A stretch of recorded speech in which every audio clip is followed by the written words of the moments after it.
What's up, y'all? Welcome back to another Fish the Moment podcast. Today, we're joined by two absolute hammers, Matt Steffen, Kyle Cordiana. We are going to be talking about fishing pressure in today's podcast. If you guys fish on your local lakes and there's always boats covering up all your favorite spots and you just don't know how to adapt, this is going to be the episode for you. I don't know what these guys are going to say about fishing pressure. Hopefully I can extract all of the juice for you guys from their experience fishing the Tackle Warehouse Pro Circuit and a lot of other major fishing tournaments. We're also going to relate a lot of this information to you guys who are fishing BFLs and other local tournaments. So guys, how's it going tonight? Doing pretty good. Thanks for having me. Yeah, I'm excited to see how this goes, Johnny. Well, We'll pick up on a few tips from each of you guys. Good deal. Well, I have some observations I've made. I'm going to throw you guys some curveballs here and there, so you got to stay on your toes, but I think we're going to get some good information out of this live stream, or out of the podcast here. So before we get into that, got to give a quick shout out to our sponsors. First up, Bridgeford Foods. Bridgeford has been a longtime sponsor of the Fish the Moment podcast. They make some of the best beef jerky on the market. And more than anything, the best thing about Bridgeford is they support bass fishing. They support our podcast. They support professional bass fishermen like Matt to go live his dream and actually go fishing on the tour. There's very few companies outside of the fishing industry, the non-endemic companies is what they're called, that support bass fishing. And Bridgeford is one of those that is not a fishing tackle manufacturer or something like that does promote bass fishing and support it. So if you guys are wanting to support a great company and get some really great food too, check out Bridgeford in your local Walmarts, Dollar Generals, or gas stations. Matt, anything you have to say too, since you are a Bridgeford pro? No, I would just add that they are the type of U.S. made product, family run business that loves to support the outdoorsman, and they make a product that is absolutely phenomenal for keeping in the boat, because you can have it in at whatever temperature your boat is at and it'll hold up. And once you try the product, I feel very confident that you're not going to buy another jerky. Sure, I would agree. Everyone I gave it to a whole box to my new editor, Jimmy, and he's like, this is the softest beef jerky I've ever tried. And that's what I hear from everybody. We actually do giveaways, guys, on this channel. And if you guys are watching this on YouTube, you can actually go leave a comment down below. And I want you to let us know how you handle fishing pressure. What's your secret for handling fishing pressure during local tournaments or when there's people over the bank? And we're going to select one commenter at random down below to win a free case of Bridgeford beef jerky. 12 packages, full packs, these big 3.25 ounce bags of beef jerky sent straight to your house from Bridgeford. Leave those comments down below with how you handle fishing pressure. One of those comments is going to get a free case of Bridgeford beef jerky. Again, huge shout out to Bridgeford. Another sponsor of the Fish the Moment podcast is the Bass Tank. The Bass Tank is the premier bass fishing electronics installation company in the country. They are based out of Tulsa, Oklahoma, and they are basically the best guys I know at installing fish finders for bass fishing specifically.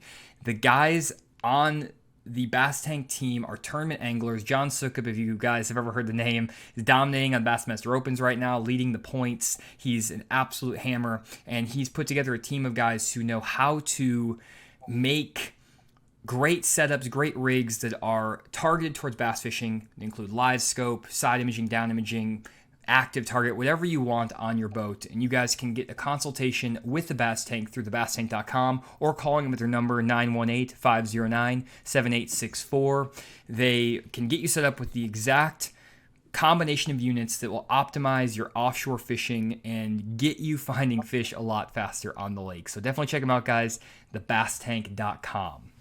So my first question for you, Matt, and Kyle, I'll get your opinion on this as well. Do you actually feel fishing pressure affecting the bass after 2 or 3 days of practice going into a major tournament? I hear this all the time from guys, and I hear mixed reviews, but for example, I talk with Todd Castledine and Bradley Hallman, and they say fishing on first day of practice on a Monday, for example, you can go around all the obvious areas and absolutely smash them. But then by the time Friday rolls around, or the first day of the event, you can't hardly get a bite. And the amount of fish you catch, the number of bites you catch, the size of the fish, everything drops off significantly because these fish have so much pressure and so many people fishing around them. Do you feel like that's the case, or have you had kind of a different experience? So, I mean, there's a lot of different ways we can go on that, but as a whole, yeah, I do feel like that's the case. It seems like as practice goes along, generally it can get tougher into the tournament.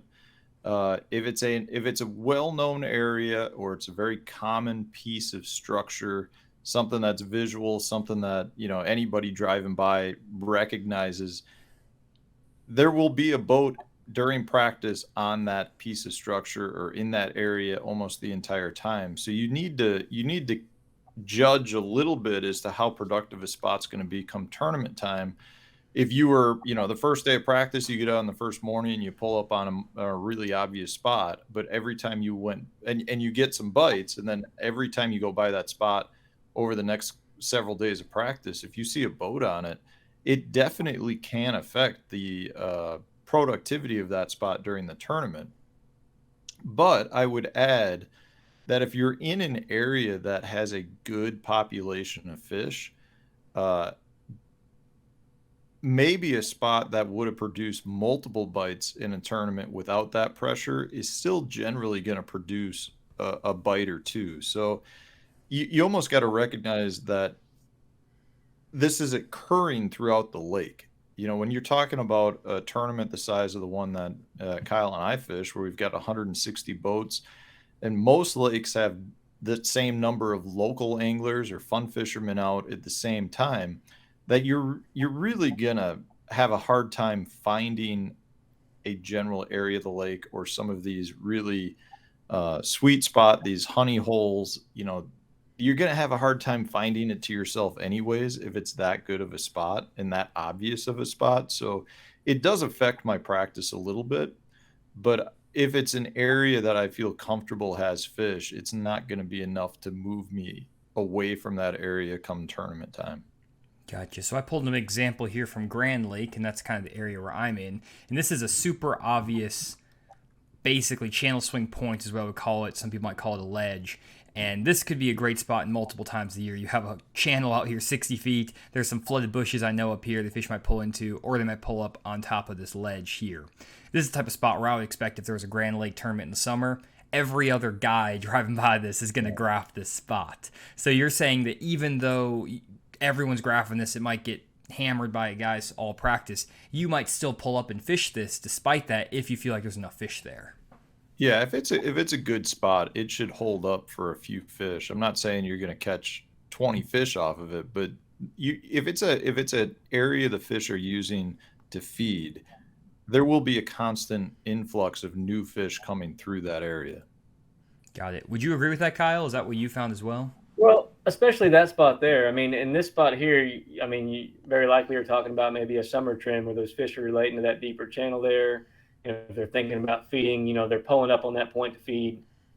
And, that's very opportunistic. So whether there's a wind or bait balls that come by or something like that that triggers that feeding, we really don't have any control over that when that happens. And it could be an early morning bite. But like Matt said, if it's got a big population of fish that are using that to feed, then you just need to know that it's going to be a pressured area. I'm not going to get near as many bites there as I did.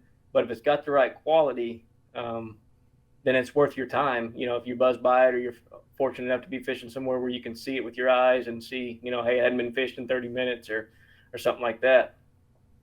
I would kind of compound on that in this scenario, that's kind of a small point, if you will. Some of the stuff we get lucky to fish are much larger areas than that. It might be a hump out in the middle that's hundreds of yards long or a couple hundred yards long. And in that scenario, it can hold a greater population of feeding fish, and you might have a better chance at getting some cast in there that haven't been made multiple times that day already. Gotcha. And that's super interesting hearing you guys both say that, because when I always try to, especially I talk to, maybe I just the guys I talk to, but a lot of the guys I've talked to as well, pros, they take the approach that maybe they're just going to ignore these super obvious, what I call community holes. And what I'm hearing from you guys is that obviously you might not get on the spot all the time, but if you do have the opportunity, you're going to pull up there and try to fish it if you feel like there's a group of fish there. Now, with that, then, my first thought when you say that, and we're going to go all over the place with this conversation, but my first thought is, well, maybe a strategy for these tournaments is to find as many of these obvious community holes around the lake that have groups of fish on them, because they're easy to find on a map. They're super, obvious, so it doesn't, not like you have to find this needle in the haystack. And if you went around the entirety of Grand Lake, and this is just an example, and you found 15, 20 spots like that, there may be an opportunity that where you're running down the lake, one of them is going to be open, and then you run to the next one, another one's open eventually, even if 5 or 6 are covered up, and you could just run community holes the entire tournament and potentially cash a check. But I feel like that's not actually how it works. So what are your thoughts on that high-level strategy right there? First off, just finding obvious community holes and just rotating them. I mean, I think it's always good to have, the more areas you have that have fish on them is not going to hurt you. It may not necessarily come into your primary game plan, but I will say a lot of times the biggest community holes on the lake still win tournaments. Like, it's not unusual for a community hole that has a pile of boats on it to have somebody figure something out or be able to find the sweet spot, or it's a timing deal.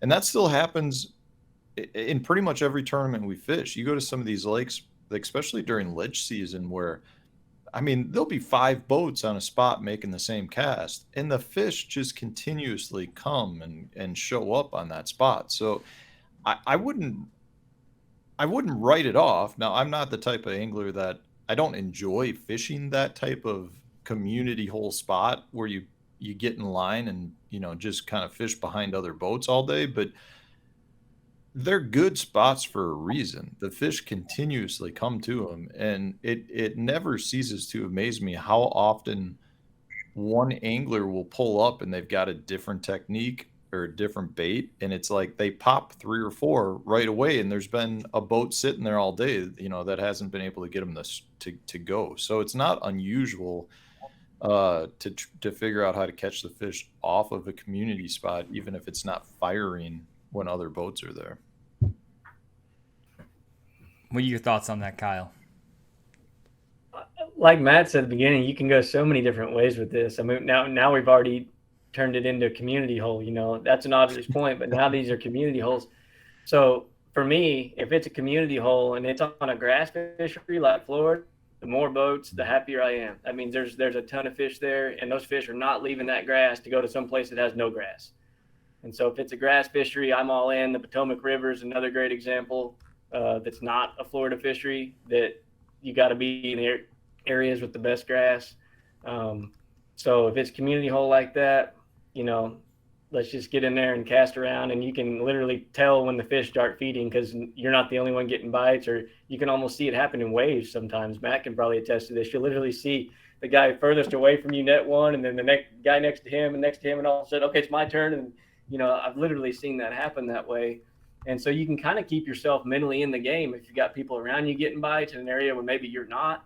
So you can kind of use it as an advantage if you don't let it get into your head. The other thing that I do, that I've not decided whether it's smart or not, but I do it, is if I find an area that has a lot of fish and practice, and preferably my pre-practice, so we're talking 2 weeks before the tournament, and it's after the spawn, the fish are likely not going to change their behavior for a while. If I find an area with a lot of fish, I will run through a gamut of baits on them. I will find as many baits as I like to throw that I can get them to bite, so that when I do pull up there in the tournament, if there's other pressure around there, or I can't get it to bite the bait I wanted to, I have confidence in a lot of different baits to throw at them when I know those fish are there. So I'll hook quite a few of them on a bunch of different baits sometimes, and I don't know if I should or not, but I do. Got it. Well, I don't know why, but I'm struggling to find the Right Potomac there. River right here. Okay, it's all over the place. Okay, so let's say we get this is one of the most popular backwaters, for example, on the Potomac. Or let's go right here. This is, I know where who was it? There was an FLW tournament that got one here. Tom Mansour. Tom Mansour, that's right. Yep, catching him right here. So you guys know. So like this area. So for example, if this has a bunch of grass in it and there's some nice ditches and stuff running through here, you wouldn't be bothered at all to pull up here and share this with 6, 7 guys if there's a big group of fish that spawn back in this and are on their way out, for example. I mean, no, not for me. No, not at all. I've actually fished that exact spot in tournaments, and there's way more than 6 or 7 boats there. A lot of times you're talking 10, 15, sometimes more boats can be there at one time. So no, to answer your question, I would not be afraid to get in there with them. Gotcha. Yeah, Now, go ahead, Matt. I was just going to say, so much of it is fishery dependent. You know, if I'm on a lake like, you know, like Kyle said, the Potomac River is one of those places you just don't know.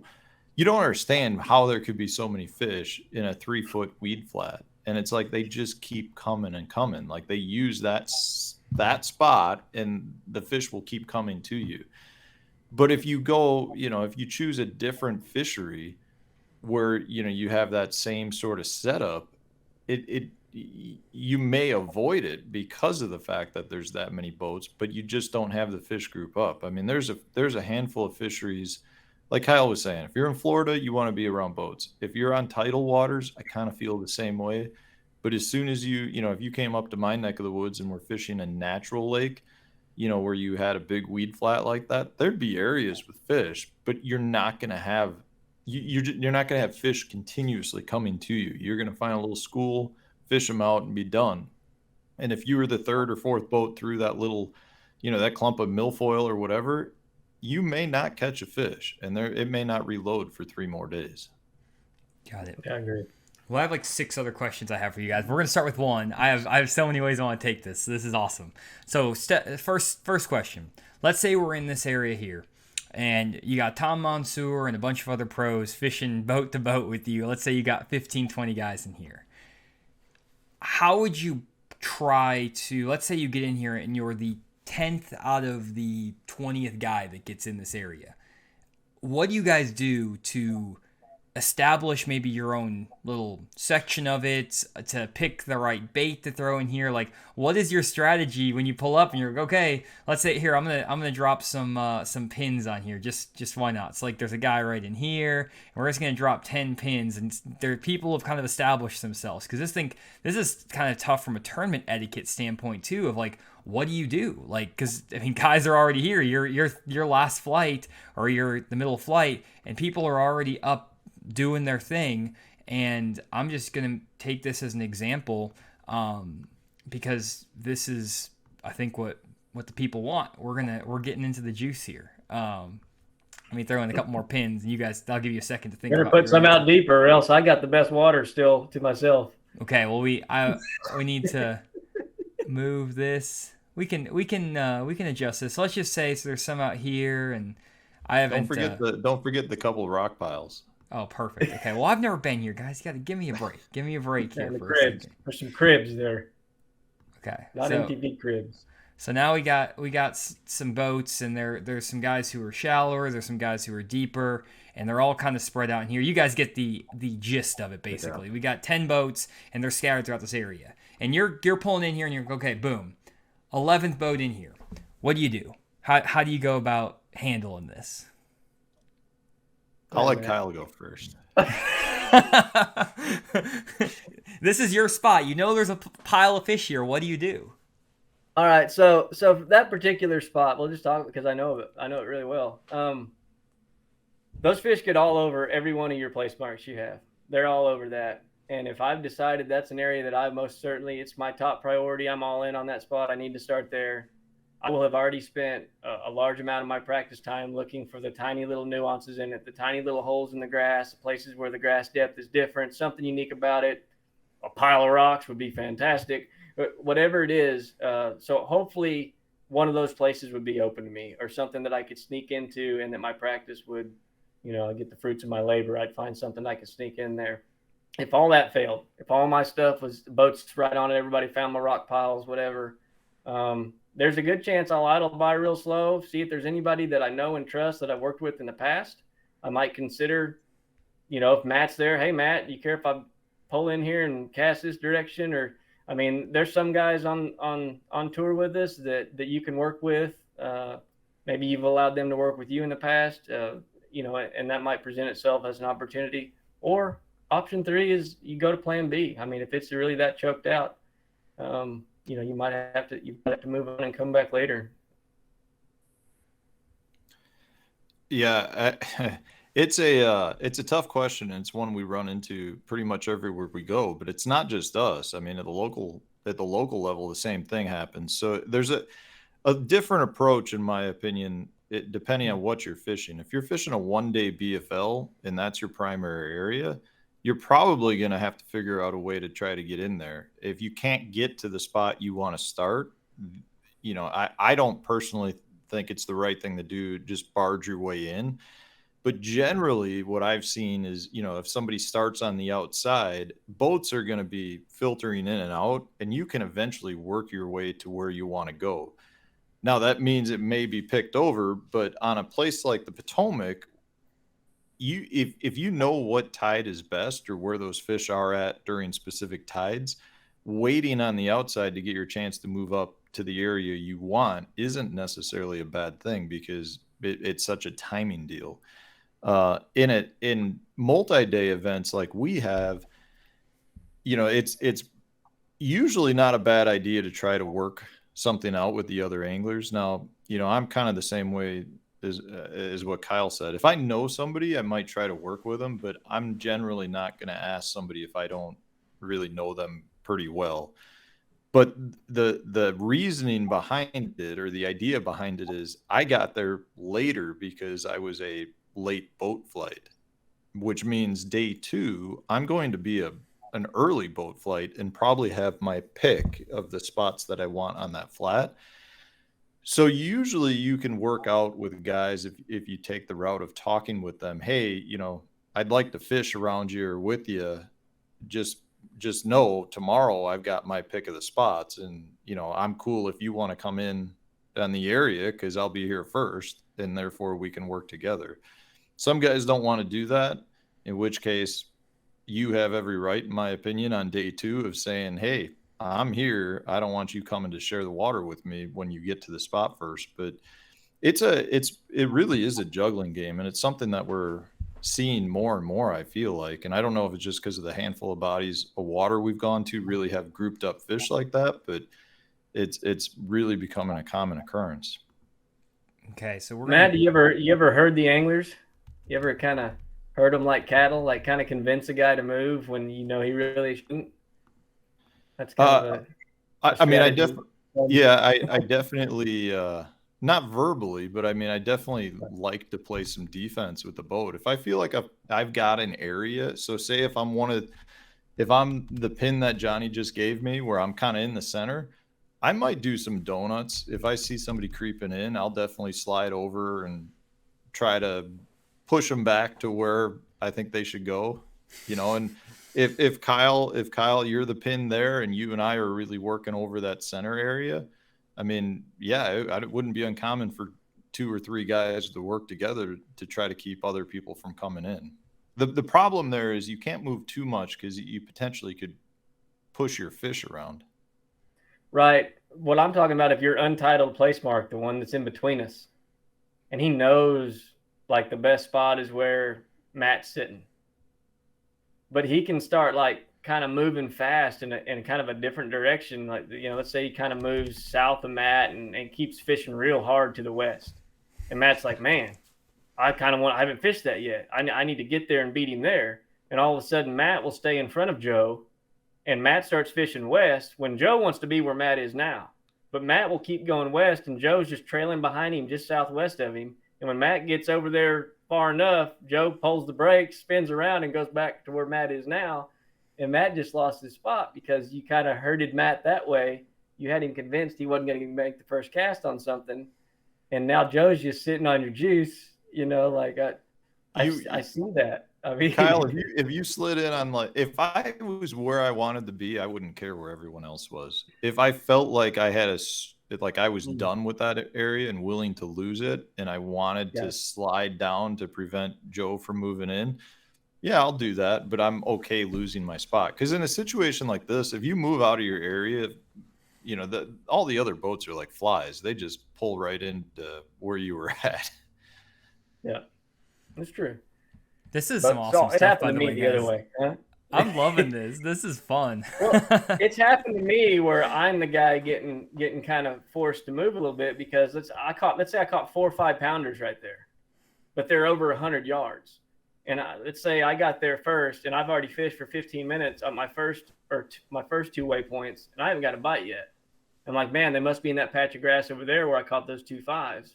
And then all of a sudden, Joe or Matt comes in, and they start ooching that way from the outside. And it's like, man, I want to get the first cast in there. I'm here first. I've been here 5-10 minutes. Maybe I should move. And I rush myself. And I've seen other anglers get rushed. And I've seen it go both ways, where you get there first and you do get a bite and you feel great about it, or you get there and you don't get a bite, and the guy Joe pulls in and he catches a 5 right behind you and they start firing.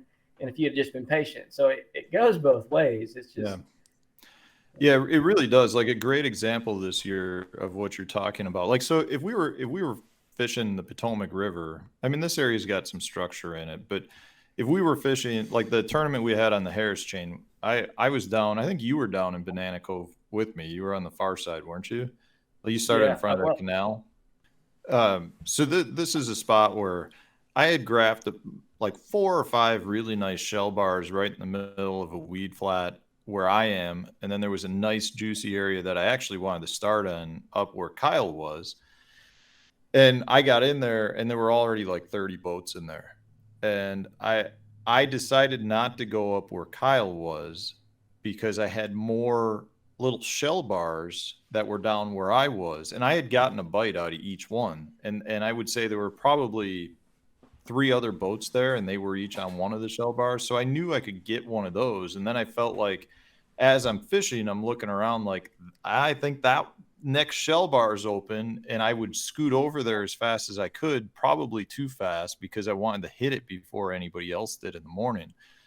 And next thing I know, I'm kind of really working my way around, but I'm trying to hit all those isolated juicy spots, and I'm fishing way too fast. Like I know that was one of the issues I had at the Harris Chain, but it's that mindset of I want to make a cast on that sweet spot before anyone else does.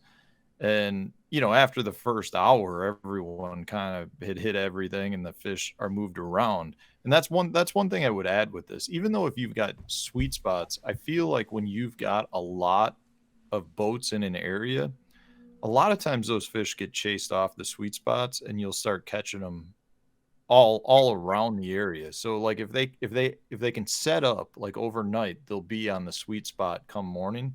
But after having boats all over the place, those fish get pushed around and spread out. And it just doesn't seem like, even if the juicy little spot, it's not going to hold up as good. So this one was a unique one for me because I got there. You're right. There was 30 boats where you've got the Kyle pin. You can see the grass in the aerial. So the boats were just, imagine 30 of them in that grass area that's dense with grass there, right? And there's grass that you can't see that's out deeper. But where I want to be was actually closer to the mouth of the canal.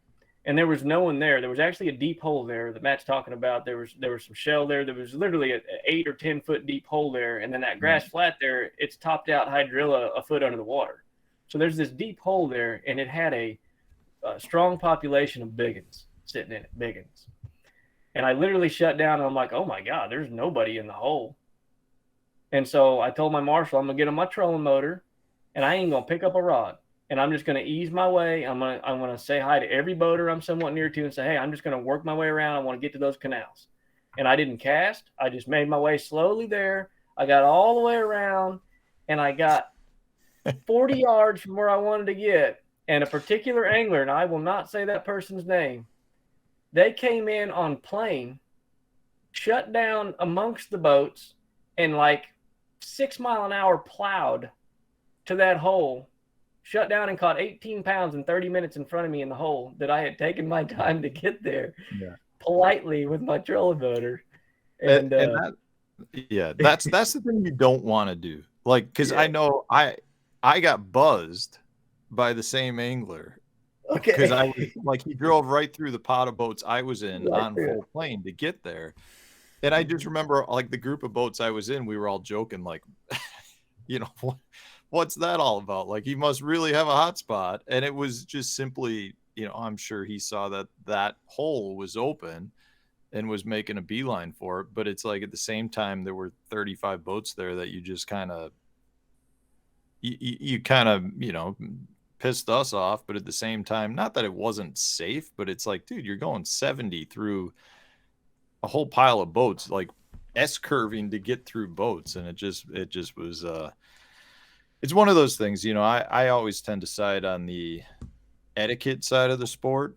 And, I try to take that approach of, if I don't want somebody to do it to me, I'm not going to do it to other people. And I can't tell you the number of times I've had similar situations like Kyle said, where, I just, I'm going to work my way to a spot and I get cut off by somebody coming, on full bore. And it's like, well, I guess being 50 yards away isn't close enough. Well, I'm sure the guys deal with that too, even at the local BFL levels, and they're fishing for for a few $100 maybe for a local tournament, or maybe like a couple $1,000s. You guys are fishing for more, so I could see the incentive. These guys are like, I paid this money, I'm gonna get to my spot. I don't care. It's competition. It's not against the rules, but it's like not gonna make any friends doing that. So like I could see how that could get real tricky. And I don't know. It's so fascinating you guys talking about how to maneuver it. One thing I did want to get into. You guys are just killing it right now with all this stuff. I know you guys probably listen to the podcast. You're just loving this because I am. But you're just milking us for some of our favorite spots is all you're doing. We know what's going on here. Exactly. So this is one thing I wanted to get into. So speaking of these like unwritten rules or like etiquette, I don't know if this falls into this, but this is a question I had. This is the reason I pulled the names up here. So we got these names. We got Matt, Kyle, and Joe. So Matt and Kyle are sitting here. Let's say both you guys are fishing in this area and you're all kind of casting into maybe there's a school of fish in this general center zone. You guys are all kind of casting in there. This could be on the Tennessee River also. And like there's just a fish in this general, where this ditch drops out and maybe there's a little hole or there's a point right here, whatever it is. Let's say that you two are casting in there, throwing chatterbaits, swim jigs, something, not getting a bite. And you see Joe over here. Now, Joe, he's throwing a pink wacky rig worm, and he's absolutely smashing them, catching 20 pounds. You two are casting in almost the exact same spot and sucking. Do you go and tie on the pink wacky rig worm? Because it's a very obvious bait. It's a pink wacky rig. Do you go to that? Because that's obvious that you're just stealing his stuff. What do you guys do about that? Because it's like, or do you kind of go to a wacky worm that's not pink, or you just go straight to his juice? Like, what is the etiquette there? What do you guys try to do there? I mean, I'm throwing a pink wacky worm. If he's whooping my tail with a pink wacky worm, at some point I'm picking it up. I don't know if it's the first thing I'm switching to, but.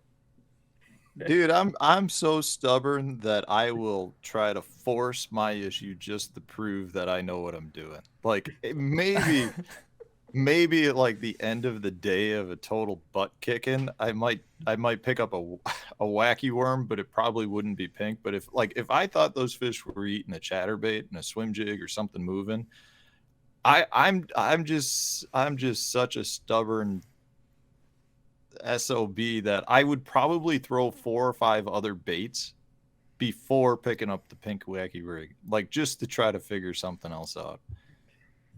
Gotcha. Is that like a pride thing? Like I'm gonna figure something out different. It is. Like I would be throwing top water. I'd be throwing everything just to make a point that I can catch them on something else. And I mean that's happened. That happens a lot of times in tournaments where somebody is one boat's in a spot and that one guy's catching it, and you're just like, is it simply the fact he's throwing a pink wacky worm, or is it simply he's got the cast? Like what is it specifically that or not? And it happens a lot. And generally, if I were to switch to a pink wacky worm, I'm still not going to catch him in that situation. Kyle, do you agree, or would you start whacking him if you switch to a pink wacky worm? Oh, dude. I mean, our sport's all about fishing and all about confidence in our fishing. And if picking up a pink wacky worm can still give you confidence because of what you see, and then I think you can catch them on it. My problem is I would have put the pink wacky worms in the bed of my truck before I took off. It seems like every time I'm on the water and somebody starts smashing them on something, it's something I took out the boat because I was like, no, this will never work. So I'm not weighing my boat down with these. And so that's Moral of probably the what was. story: always have the pink wacky worms in the boat. That's what we've learned from this. I will say that that is usually one of the biggest issues. Like if somebody starts catching them around, like you had your game plan. I'm going to that grass bed. I had bites doing this, this, and this. I've got a couple other ideas. I rigged those rods up with those ideas. And I get there and somebody else is throwing something off the wall and you see them catching them and you're like, I don't have it in my boat anyways at this point. And it's like you're stuck with what you have. Got it. Okay, so now next question. So one thing I will say, and this you can correct me if I'm wrong, but this is kind of my interpretation. Both you guys are fishing for a living. You're trying to make a living fishing. So part of that is making checks in tournaments. It's hard to just go and swing for the fences on your level and just say, I'm just going to, go for broke. The guys who are on tour, though, your Jacob Wheelers, your Brian Thrifts, who have very solid past winning, sponsorship, all that stuff, where they don't have to worry at all. They have YouTube channels, whatever is Brandon Polnick, all these guys. They can go and kind of swing for the fences a little bit more and maybe try for some off the wall stuff. Maybe that's not what they're always doing. Do you guys ever in a tournament though, and I hate, obviously swinging the fences is a bad term, but like, let's say instead of trying to go into an area where you have fish like this and finding all the little sweet spots, do you guys ever feel like it would be beneficial, especially for winning tournaments, maybe a guy fishing a one-day BFL or something, to go into an area, let's say, that is maybe not known for having as many winning fish in it? Maybe this area here, it looks like it probably has some good fish in it. But let's just say that this is historically never known to win a tournament. But maybe there's one little rock pile in this giant area, and there's no other boats there, and it's a dead, area, quote unquote. But you find one little rock pile no one else has found, and you hammer them, and you win the tournament, and you have the spot to yourself. Do you guys ever intentionally look for an area that you would have to yourself that no one else is going to find, and it's something that's going to be off the wall? It's going to take 2-3 days of practice just to find that one spot? Or is that too risky for you? Or is that even a way to win tournaments? I guess that's just a thought I was having, is basically trying to avoid fishing pressure completely and finding your own thing. Go ahead, Matt. So again, this kind of comes down to the fishery for me. Like just to start it, most of the fisheries we go to, I do not know well enough to be able to say that this is like a community hole or not a community hole, and I'm just going looking for fish. Like, my strategy is always I look for the fish to win, with the idea that if you don't find that, you have greater likelihood of cashing a check versus fishing for fish to cash a check. Like, I feel like there's a big difference there. Because if you fish to cash a check and you fail at that, you're going home with nothing. If you fish for the right fish and you fail at it, chances are good you still caught enough decent fish to have a decent tournament. But if we went to a lake like the Potomac River, for instance, I can tell you I have spent days of time on the Potomac River graphing and idling, looking for those one-off spots, which is something I love to do in general. Like I love to find little sweet spots that I feel really good, that they'll produce a fish, but at the same time, they're not going to have much traffic on them at all. So that's something I always try to do. It's gotten harder in the pro circuit because we only have 2 days of practice, so you don't have as much time to waste on searching for that needle in the haystack, say.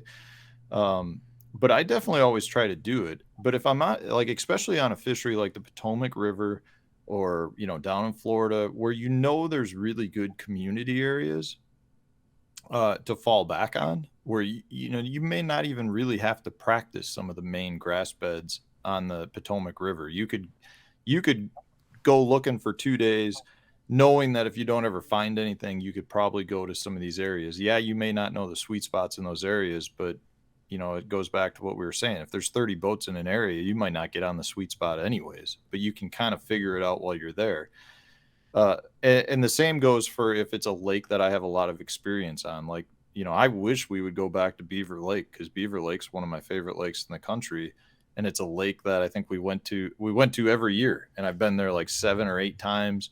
And at this point, I have areas that I love, and I've got just a ton of what I call little nuggets, you know, those little one hitter spots where you can pull up. It might be an isolated boulder or just a rock transition, and you can make 5 casts and be done with it. Like that, those are the spots that I'm always trying to find. But it's really tough to do that on a new fishery in 2 days of practice. So it really comes down to my experience level on a certain body of water and how good some of those community areas are. Like if I feel really good about just being able to go up and fish an area, like Champlain is our next tournament. That's a good example. I've been there enough. I've got enough smallmouth related stuff where I feel really comfortable spending like a day and a half looking at new water, trying to find a few extra little nuggets, knowing that I can fall back on what I know before, and I'm not going to need much practice to hopefully dial in what I want to do. Got it. What are your thoughts on that, Kyle? So, your question was, have I ever tried to just target 5 big bass? And 100% yes. And so for your 1 day tournaments, your BFLs, I'm from Oklahoma, so you're talking about Arkansas River, Fort Gibson, Grand Lake, Eufaula, all that stuff in that area. There's all that kind of one-off stuff that Matt Steffen's talking about. If you're on the Arkansas River, you might have a key stump under the water near a channel swing that nobody knows about, or that's what you're trying to find. And it's a one fish wonder, and it's almost always a big one. So for sure, for the people that, for the anglers that like to fish that single Saturday tournament or the Saturday Sunday tournament, 100%, I think that's the way to do it. You're trying to find the 5 biggest fish, and when you try to relate it to what Matt and I do, that we got so many other variables that fall into play, like Angler of the Year points and just making a living. Cashing a check sounds like not a big deal. Everybody's proud when they cash a check in a BFL event, but that's not what pays their bills. For us, a $10,000 cash check pays our bills. And so, or it feeds Matt's children. It's a bigger decision for us. But if you're low on Angler of the Year points, your sponsors are promised to stick around next year. It's the last tournament of the year, and you ain't making the championship. I've had friends, other anglers, be in that situation a lot in the past, and they are going for it. James River was a great example. I had a buddy of mine. He's out of the points. He went so far south towards the ocean, he saw dolphins. He was bass fishing with dolphins porpoising next to his boat. That's swinging for it, whatever you want to call it. That he did not catch him, but he was okay with it. Like he was like, I'm going to go so far away that if I find it, it's mine. It will be all mine, and I have a chance to win. And I totally respect that. I mean, like, I love the guys that have the courage to do that. For me, I spent a lot of time pre-practice in James River. I knew there's 2 places you can win on that. You could win on the James River, and it was the Chickahominy River or it was the Appomattox. The Chickahominy River was loaded with bass, all sizes, small ones, big ones, had some of the biggest ones. The Appomattox River, very few bites, but big bites. Very few bites, but I would say, let's say I had 15 bites in there. 6 of them were over 4 pounds and 3 of them were over 5. Okay. Wow. That has a lot of significance. But when I compared it to hours spent to other places, and I'm still jockeying for points with 2 tournaments left, it was too big of a gamble for me in my mind. And maybe I'm stupid, but it didn't get one in the Appomattox. It got one in the Chickahominy. But maybe I could have won it in the Appomattox. I don't know, but I didn't do it. But I had a chance there. You don't always get the opportunity in your practice to find that. You're not always given that opportunity, like Matt said, after your practice, to say, okay, I know if I go in there and I get 5, they're going to be the right one. Sometimes you just don't know where that is. But that's always the goal. You want to win, but yeah, more times than not, you go into practice with the idea I'm looking for the winning fish. More times than not, I feel like when the tournament starts, you're more in like a survival mode. You're trying to make decisions that will get you to the championship. I mean, like Kyle said, the championship is a huge deal for us. Not only is it a good payday with 0 entry fee, but it's good for sponsors. It's good for exposure. It's a big deal. So if you're going to a place you think you might get 5 bites, and if you do, they're going to be good, that's great. But if you only get 3, you could have just shot your whole season out. So it's a tough decision to make. It really there's that balance between risk and reward that you need to evaluate pretty much before every tournament day. I also think some of your best tournaments, the ones that you win, are the ones you had no idea you were winning. You didn't know what you were going to do when you left the boat dock that morning. You literally go out and you keep practicing. And a lot of the guys that win our 4-day tournaments, I don't know if it's 90% or higher, but I would say a really high percentage of the guys that win our 4-day events learned something in day 1, 2, or 3 that got them that win on day 4. You rarely ever figure it all out in the official practice period. It's literally, you're fishing the moment, Johnny. You literally are learning in the moment. The fish are doing new things from one day to the next. We all know that, and a lot of times you learn it on the water on tournament day. Yeah, and it's so hard. I mean, that's a great point because the fish, our first day of practice is 4 days before the tournament starts. Really is about 4 days. And the reality is in order for those fish not to move, everything has to be stable. Everything, wind direction, weather temp, water temp, like it just doesn't happen. Right? So generally you're trying to find an area you feel confident in, and then you adjust during the tournament. Got it. Well, that's one thing I've talked about a lot because with my, I'm not fishing tournaments at all. I do my YouTube channel, and that's one thing that for my YouTube channel, I'm fishing in the middle of the week most of the time, which is nice because I don't have boat pressure. Plus, I don't have the pressure of cashing a check, so I can just go for 5 big ones. Therefore, my percentage of catching a limit of fish and catching quality fish is very, very high when I go out. But I don't actually ever fish spots. Like, I don't have spots I know where the fish are. And what I do, my strategy, my approach to going and catching fish, whether I'm going to Grand, Arkansas River, Table Rock, Beaver Lake, I am going to, and I do a lot of offshore, is I just graph. I figure out that day what the fish are doing. I don't worry about preconceived notions about what they're doing. I just kind of get on my graph and I figure out where the bait fish, where the bass, maybe what I see if I see brim beds or whatever it is. And I have 8 hours without any pressure to go out, find those fish. And that lack of pressure, both internally on myself, plus the lack of fishing pressure, makes it so much easier for me to go out and catch 5 big bass because I'm just adapting to conditions. I don't have to worry about that element. The elements I think that make tournament fishing so challenging is one, it's impossible to fish carefree almost, and especially when these major tournaments where you just go and say, I'm going to graph for 4 hours, 5, 6 hours a day and only fish for 2 hours, and I'm going to find them, and I know I'm going to find them. Second, there's all these other boats around, which maybe I could adjust to that if I was fishing at the tournament because I would just graph around where people aren't fishing. That may work, may not, I don't know.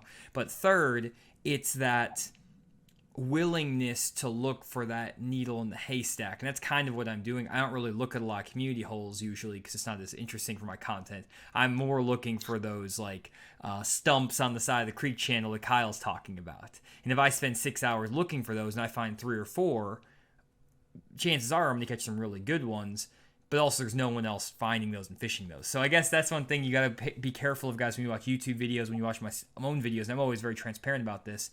I'm catching good fish in my videos, but I'm fishing under very different situations than Kyle and Matt are. And they're still hammering them. And they're still catching them. So I always am very impressed and very, I find you guys do an amazing job to be able to do what you do with all the fishing pressure and everything around.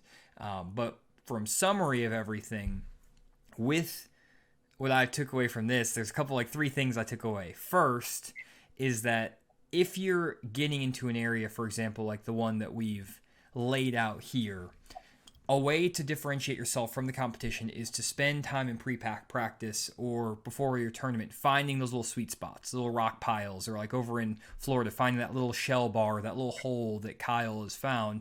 And it's not a bad idea to get into these community areas or the areas that are going to have a lot of boats, but find those key little tiny details, whether that's with side imaging, whether that's visually going through there and looking at them with your eyes, whatever it is, finding that little juice within this, the spot within the spot. That's number 1.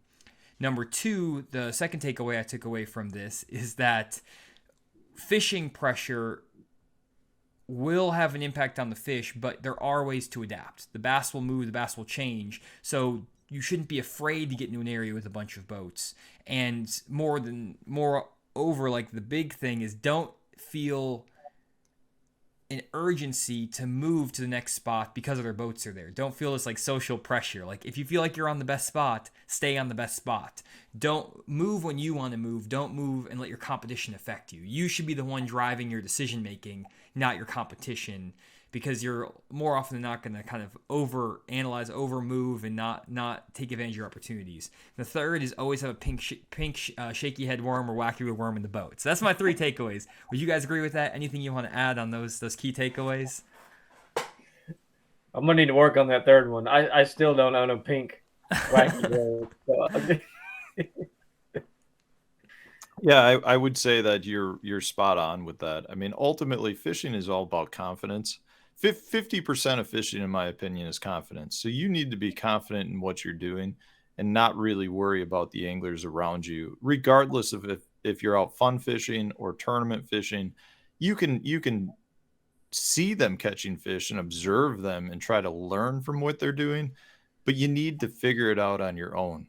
And that's the biggest takeaway that I always try to stress to people. As soon as you try to fish somebody else's fish, you're probably already going down the wrong path. So if you can figure them out on your own and figure out why that area in that grass mat is the right area or whatever spot it is that you're fishing, you're going to become a much better angler in terms of being able to replicate that in the future.